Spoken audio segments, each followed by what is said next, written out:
ଶୋଇ ପଡ଼ୁଛି ଖାଲି। ଆମେ ଯାଉଛୁ ଆଜି ମାମୁଁ ଘରକୁ, ମାନେ ମୋ ମାମୁଁ ଘରକୁ। ନମସ୍କାର, ଜୟ ଶ୍ରୀ ଜଗନ୍ନାଥ। ଆଶା କରି ସମସ୍ତେ ବହୁତ ଭଲରେ ଥିବେ। ତ ଆକ୍ଚୁଆଲି ଆମେ ଯାଉଥିଲୁ ମୋ ମାମୁଁ ଘରକୁ, ଯେଉଁଟାକି ମୁଁ ଫାଷ୍ଟ କ୍ଲିପ୍ରେ କହିସାରିଛି। ଝିଅ ବସିଥିଲା ଆକ୍ଚୁଆଲି ବାପାଙ୍କ କୋଳରେ, ତାପରେ ମୁଁ ତାକୁ ମୋ କୋଳକୁ ଆଣିଥିଲି ବିକଜ ସେ ବହୁତ ଚିଡ଼ିଲା।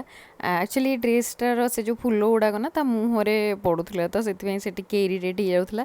ତ ଭାରି ଚିଡ଼ଚିଡ଼ ହେଉଥିଲା, ଆଉ ଗାଡ଼ିରେ ପୁରା ଗଲାବେଳକୁ ଭାରି ହଇରାଣ କଲା। ଆକ୍ଚୁଆଲି ମାନେ ସେ ଆସିଲା ଦିନ ଏତେ ହଇରାଣ କରିନି, ୟାର ଫୁଲ୍ ବ୍ଲଗ୍ ଆସିବ, ଆପଣମାନେ ଦେଖିବେ। ଆଉ ମୋ ମାମୁଁ ଘରର କିଛିଟା କ୍ଲିପ୍ ଛୋଟ ଛୋଟ ମୁଁ ଆପଣମାନଙ୍କ ସହିତ ଏଇଥିରେ ସେୟାର କରିଦେଇଛି।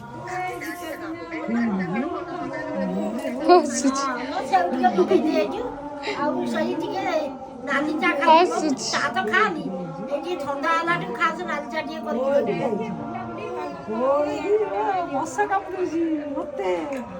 ମଶା ମଶା ମଶା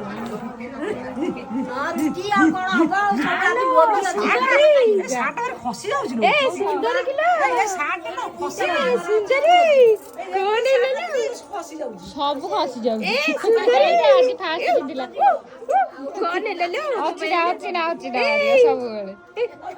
ସୁନ୍ଦରୀ ସୁନ୍ଦରୀ ନା ସେ ଖାଉନି ବା। ଯାଉଛି ଡ୍ରେସ୍ ଆଇଲେ ଚେଞ୍ଜ କରିବି, ତାପରେ ଯାଇକି ଯିବି। ହଁ ହଁ ହଁ ହଁ ଚାଲ ଚାଲ ଚାଲ ଯିବା। ଏଇ ଚଳେଇ ଦେ। ଥଣ୍ଡା ଲାଗିଲା, ଥଣ୍ଡା ଲାଗିଲା।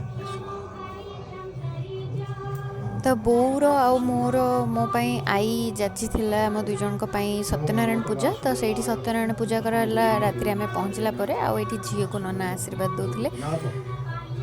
ଆଉ ଏଇଟା ଥିଲା ମୋ ମାମୁଁ ଘରର ଠାକୁର ଘର। ମୁଁ ସେଇଟା ଦେଖେଇବି ନେକ୍ସଟ ଗୋଟେ ବ୍ଲଗ୍ରେ।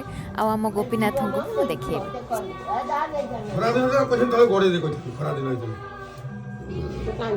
ନନା ପାଟି ଶୁଣିକି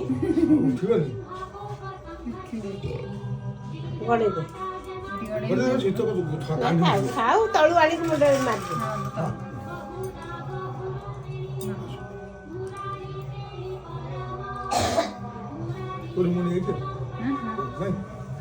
ବାପାଙ୍କ ଭଳି ଯାଇଛି।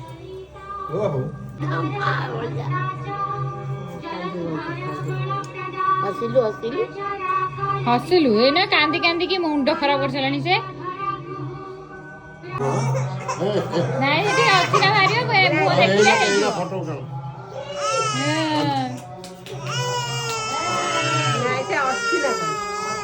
ନାଇଁ ମ ସୁନା ବା।